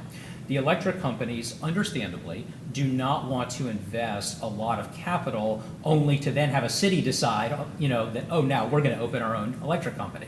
Because now we've all wasted money, because they've now wasted money building a lot of infrastructure that is not going to use. We've now wasted money because now we have to compete with the electric company, which does not help anybody. So in order to come up with a system of harmony, in order to come up with a productive working relationship, the franchise agreement defines that relationship between the local government and the investor-owned utility when there is one. Of course, some places in America have never had investor-owned utilities at all. So, for example, I know Mr. Slaughter comes from the state of Nebraska. Nebraska is entirely public power. It always has been. They don't even have investor-owned utilities. That made sense when you think about the early days of electric, and back then the companies didn't want to invest in Nebraska because there wasn't enough demand or enough population for it. So they always had public power. So Clearwater has a franchise agreement that was last signed in 1995. It's a 30-year franchise agreement, and that agreement is, I would say, relatively standard in the sense that 30 years was a pretty relatively typical time frame. Like, that was not out of the norm, that was not unreasonable. There's no law that says that it has to be that long. They could be shorter, but the investor-owned utility is typically looking for a couple things. First, they're wanting the assurance from the city that we are not going to exercise our right to offer electric service. So that's kind of number one priority typically on their side. Number two, they are typically looking for access to the right-of-way. Keep in mind that when the electric company works in the right-of-way, that's our right-of-way, right? I mean, this is the city's property that we're talking about here. We're not talking about private property. So they need permission from the city in order to excavate, in order to manage the right-of-way, things that we would normally control because that's our property. You know, our staff would normally be responsible for that. And so as a private entity, they need permission from us and authorization to do things like removing trees from the right-of-way, to do things like excavation, putting utility poles in the right-of-way, just things like that that all govern that interaction. So Clearwater is not alone in having a 30-year franchise agreement. That's actually pretty relatively common. But that agreement is now reaching its conclusion. That agreement will reach a conclusion in December of next year. So the question before the council is, what are the options? And the answers are really not that different from any other contract that we've ever entered into with anyone. If you entered into a 30-year contract with anyone, what do you do at the end of that contract?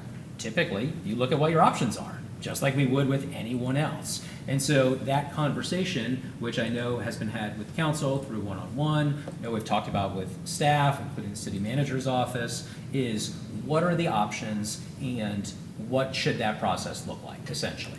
So this is, I think, the best way to evaluate those options.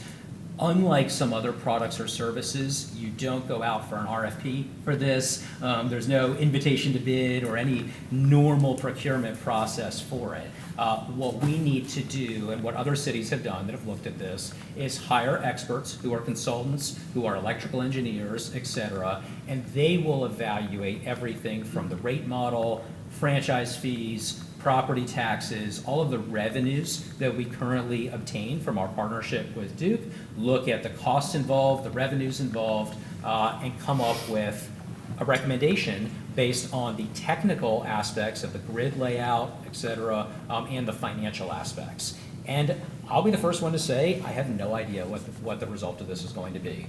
One of the reasons that we started talking with NewGen is because NewGen had a lot of experience dealing with major cities in America, some of which are a lot more complicated than Clearwater. So they have done feasibility studies, for example, for Chicago, for San Diego, and what I was particularly impressed by with NewGen, and I don't want to speak for either Mr. Slaughter or anyone else who has interacted with them, but one thing I found impressive was that they don't always reach the same conclusion. And so we don't know what the outcome of this is going to be, but what I know for sure is that it is impossible to come up with a recommendation or even intelligently assess our options without doing a feasibility study. And so that's the gist of it. That's where it's come from. Other than that, happy to answer any questions. I'll pause there, see if there's any questions. Questions from the council? I don't have any questions. This is something that we started talking about 2 weeks into us taking office. When I say us, the three newly elected persons with our one-on-ones. And quite frankly, for me, it started with the citizens that were talking about trees and getting frustrated with Duke. And it was kind of one of those things for me where I said, well, man, what can we do? Because Duke obviously is the one controlling that and trying to take care of the tree issue. They've spoke to the issue. But it would be nice if we had control over it so that the people could come to us, let us know their issues, and then we could talk to the director of our power company and say, hey, what's going on with that? What are we doing? Are we trimming? Are we cutting down trees? Take care of it in-house. And then it was interesting to hear that 30-year contract, which is just mind-boggling, 30 years. But I get after multiple talks why they do it for so long. That it was up or coming up for discussion. So I'm really excited about what NewGen could or could not have for us. I think that it's definitely worth exploring. really for our citizens in general and just for the city of Clearwater. Great thing. This would be a great thing for Clearwater. Vice Mayor? You know, you piqued my interest when you started discussing this, and I know that the contract's up next year, and we should be really thinking about this because it's one of our options. And I've heard some, you know, both sides of the issue with other municipalities that have looked into it and not gone forward. Bel Air's one of them. They decided not to do it, and if you talk to some people there, it's like, oh, that was the best decision they made. But, you know, I started looking into some of the municipalities. There's 32 or 33 of them in Florida that actually own their own utility. And I was surprised that Lakeland has owned their utility for 120 years. It was in the late 1800s they bought theirs, and it's been successful. And I just did, it's kind of a partial list of some of these 33 different municipalities, and I was shocked to see. I thought maybe there were, you know, be bigger cities. Orlando is one of them. Tallahassee, they have 203,000. Lakeland has 125. Gainesville, 147. Bartow's actually kind of our size, 20,900 people. I mean, we've got 117,000, I'm sorry. But there's a bunch of these cities like Clewiston, Bushnell, Chattahoochee that less than 10,000 people. I mean, there's one here that's got 2,000. Bluntsville has 2,200 people, and they own their own utility. So it's not a size thing necessarily, it's a preference thing. The only concern I would have, and I guess we would, to me, it's good to have somebody that knows this to be looking into it, to tell us whether it's going to be a good thing or not. But I guess if we had a hurricane, my biggest concern is, would we have the manpower to take care of down lines?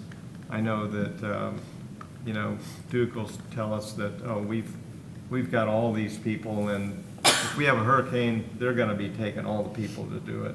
So that would be a concern of mine, and I imagine we'll be able to know what it would take to do ours. But I think it's a good thing to move forward. Yeah, I mean, I think those are all, you know, important points. Definitely, I think the size, yeah, I mean, it scales relatively well because you've got towns as small as Wauchula, you know, and as large as Jacksonville, you know, who do it. So, you know, the size is not so much of a problem, but more about questions over how do you deal with storm response. Interestingly enough, the legislature just literally this past session passed a new law saying that any, among other things, saying that any municipal-owned electric utility must enter into mutual aid agreements, and it's designed precisely for that reason, because you're absolutely right. And look, I mean, I think Duke will say, and I think correctly, that in fact they do have a lot of personnel and they do have a lot of resources who can come in for that storm response. I think that's going to be one of their talking points. I think it should be. I think that's something that we ought to consider. I think that's a very valid point. But at the same time, you know, we would, as you pointed out, potentially be the 34th city or 35th city doing this. So we would not be alone in that regard. Part of it could even be mutual aid with Duke.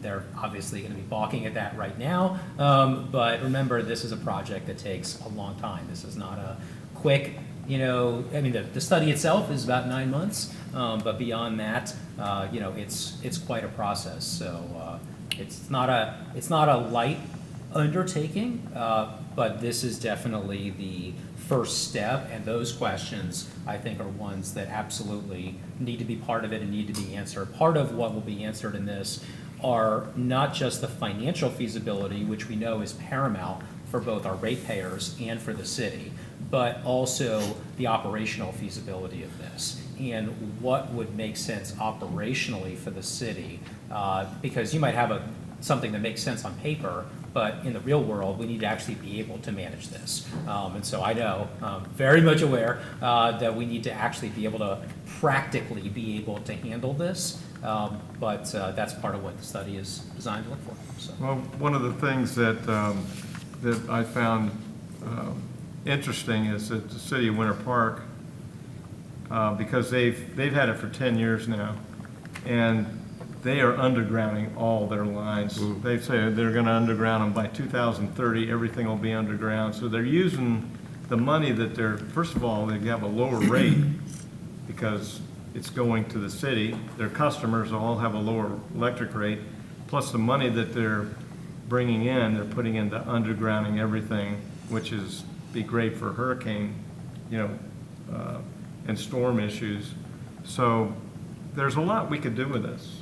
It'd be interesting to see what the,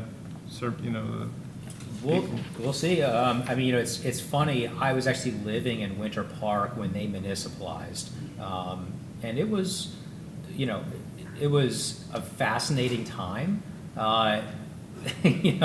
Needless to say, and I know the council's aware of this, this does not tend to provoke a positive reaction from the incumbent utility, and so if the council does move forward with this, I do want the council and the public to know what I think is going to happen next. Not just on our side in terms of the review process, but also in terms of how I think Duke is likely to approach this. And I'm going to base that on, number one, I've been around for a few minutes, some of my career in government service, representing government entities. Number two, I came from a place of public power. Number three, I was living in Winter Park when they municipalized. And number four, there are a lot of cities that have looked at this in America. So I'll say this, without commenting on, because obviously we're not going to be in their strategy sessions, et cetera. If I was representing Duke, I'll say this, if I was Duke's general counsel, I would be talking to them right now to see if there is a way that we could kill this quietly. I think that is probably going to be the first strategy. It costs them nothing. They could make some phone calls behind the scenes, see if they can lobby behind the scenes, etc. So if the council does move forward with this, I want you to be prepared because you're probably going to get those calls. I don't know why they wouldn't do that. Like I said, it doesn't cost them anything, and potentially that's a very low risk, no cost way, no bad PR, et cetera, to stop this process before it even gets started. So if I was Duke's attorney, I would probably be advising my client to start there and be calling the city manager, calling the city council, even calling me, any of that to see if they can convince the council not to take a look at this, would be my guess. Assuming that is not successful, and assuming the council does move forward with the study and does authorize the study, the real question from there is going to be how collaborative the process will be with Duke. I can understand that their initial reaction is going to be very defensive. Honestly, I don't think they're going to be overly excited about this. They're not going to be wanting to say, "Oh, sure, we'd love to help you out with this." That's not going to be the reaction. I would encourage Duke, and especially with Jeff sitting here, to be open during the process because Duke's going to have a lot of opportunities in this process to share their perspective on issues including storm response, issues including rates and where they see that going, issues including, tree removal and where they see that going. So I picture this as a collaborative process between our consultants, city staff, legal, council, Duke, and so it's not like they're sidelined in the process unless they choose to be. If they choose to be sidelined in the process, that I think is more likely to produce a harsh outcome for them because what would happen then is that NewGen is going to come back to the council and report to the council in public and say, we're trying to be collaborative with Duke to gather this information so we can take an honest and objective look at this, but we weren't able to get anything out of them. That's probably not going to go all that well, would be my guess. So my hope is that it's a much more collaborative process because this is not a foregone conclusion. It should not be a foregone conclusion. This is exactly why we're recommending NewGen because they do have the expertise as well as the impartiality. They do not get paid based on contingency or anything like that. The study fee is a flat fee regardless of the outcome of this. It has no fiscal impact to them, so they have no incentive, for example, to make a recommendation one way or the other. Their only incentive is to give the best possible and most comprehensive picture to the council, and that's pretty much it. So. Councilmember Menino? Yeah, thank you, Mr. Mayor. I think it's responsible of us as a city to educate ourselves as well as our residents in order to make an informed decision, especially on a topic that's so important to the entirety of our city. With that said, my quick question is with respect to our budget. Is this something that's budgeted, that we have room in our special programs fund? Did I read that correctly, that that's where this money would be coming out of?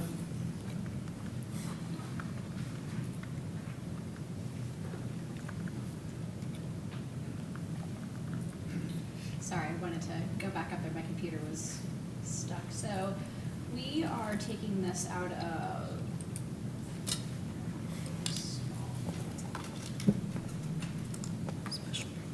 Yeah, so the funding source that they put in here, yes, we have money available in the budget for that. In the special programs fund? Thank you. Councilmember? So during our conversations and reading the materials, I'm looking forward to some very important questions to be answered. And just to go through a couple that really pops up to me is the property taxes. Will the revenue from electric service allow the city to reduce its dependence on millage, which is something we've been talking about? Efficiency, will it create more efficient government? Public safety, customer service. Can the city offer lower rates or cost savings to its residents and businesses? These are questions that I look forward to hearing the answers for. So I'm looking forward to further discussion and see the results of this feasibility study. I completely agree with all of that. I think that that's going to be fantastic to get information on. I wanted to point out, being an emergency management coordinator, when it comes to hurricanes and declarations of emergency by the governor, utility task force get made and they're in a staging area miles away should a storm come.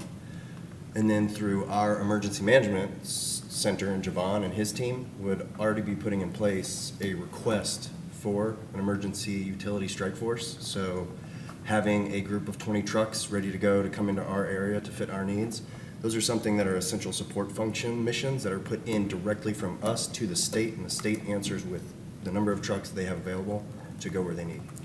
So there is those different types of things. Obviously Duke being a bigger utility will probably get a lot of trucks, but you wouldn't see something that's, especially when it's a high priority like that.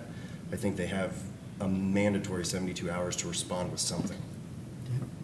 City Manager? I just want to clarify, and I know that my mic wasn't on, so I apologize. So we are creating the special fund for this. So we're going to have, as the agenda item states, that we will do a budget amendment to fund that. So that's where the money will come from. So yes, the answer is still that we do have the money for it, but we're creating that fund for the project.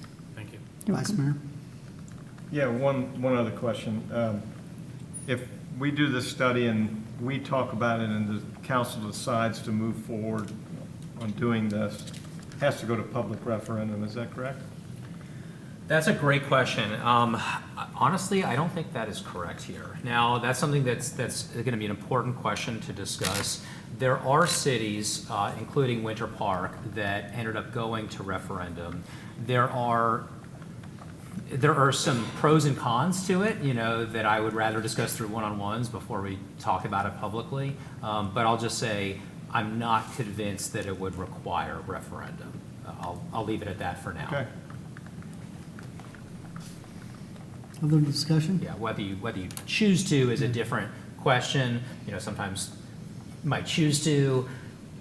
There are definitely some pros and cons to that. I would definitely suggest we talk about it through one-on-ones and how that process might play out.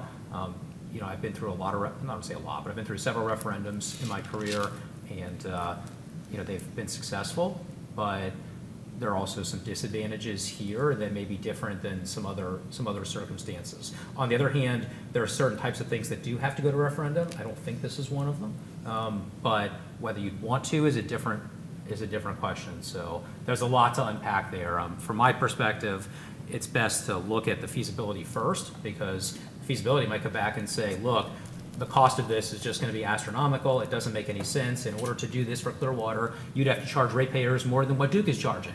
And if that's the case, I'm sure no one on this council is going to be interested.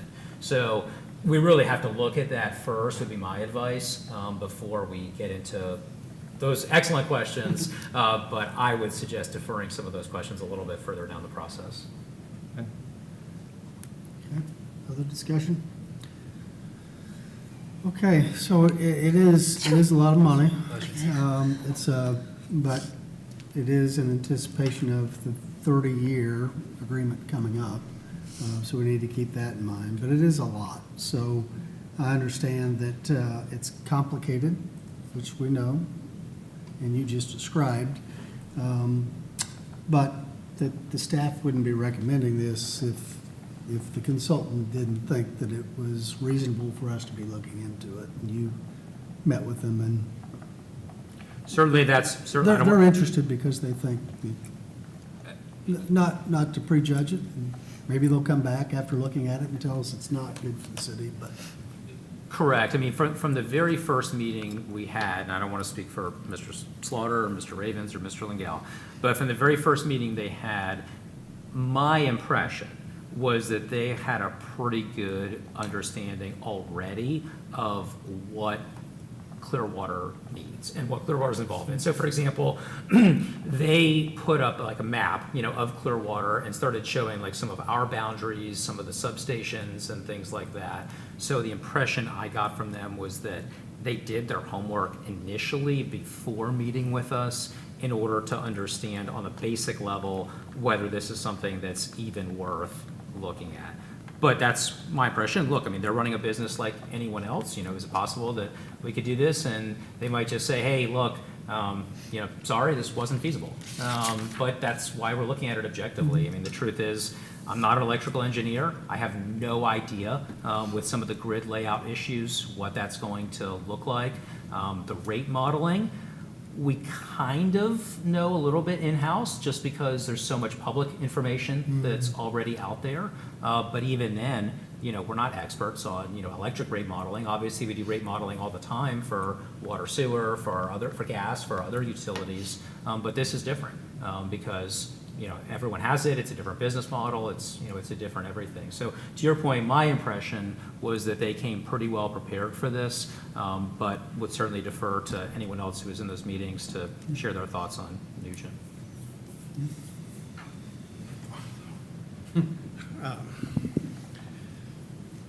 I thought the organization that's providing study it really will give us a good foundation to make a good business decision. At this point, I think it's really too early. Certainly, some of the things that have been discussed have been certainly things I've been laying in bed thinking about, which is the operational issues and concerns. I do believe that as a city, maybe today isn't a great time to have to take on a new huge venture like that, but I think in a couple of years where this would actually come to fruition, we could be in a better position. I think we have great success in running a utility already, and I think that although it's a totally different commodity, I think operationally, I think some of it would translate to some skills that we do actually very well. I mean, I'm very proud of our gas department, of all the departments I manage. Certainly, I'm proud of all of them, but the gas department runs very, very well. The utilities department runs very, very well. I certainly have a lot of things I am hoping to see in that study to give me the comfort that this is the right way to go. And I think Mr. Ravens isn't, he is here. So, I mean, I would let him speak for himself. But I think both of us looked at it as an expensive consultant. Certainly, the level of expertise necessary for this study is going to be costly. That's just the way it is. Certainly, we generate some nice revenue from a franchise agreement that doesn't really require us to run anything, which isn't that bad of a scenario. So it'll be good to see the pros and cons of both sides of that and let the council make a decision from that point. Okay. All right. So this will be on Thursday night. Assuming that council. That was going to be my question. Would you like it on consent or not on consent? Well, yeah, it would mark for consent, so. I personally like having it on the agenda to allow the public to come and speak to it if they want to, I think. I'm good with that. Yep, fine with it. You all agree? So I would just put it on for approval. Okay. All right. Move to item 11.2. This, Mayor, is the second reading of vacation ordinance. Happy to answer any questions. Any questions? Okay. Now we'll move to item 12. City Manager Verbal reports. I just wanted to give a reminder that our special budget work session is on August 14th at 9 a.m. We have a couple of items that the council has requested that we do presentations on. So we are expecting a jam-packed agenda for that will be published shortly, and look forward to discussing the budget with you then. Item 13, City Attorney Verbal reports. Nothing right now, Mayor. Okay. Item 14, New Business. Seeing none. Item 15, closing comments by Mayor. I really don't have anything in particular today other than we had a Habitat dedication this morning with a young lady who's probably too young for school at the moment.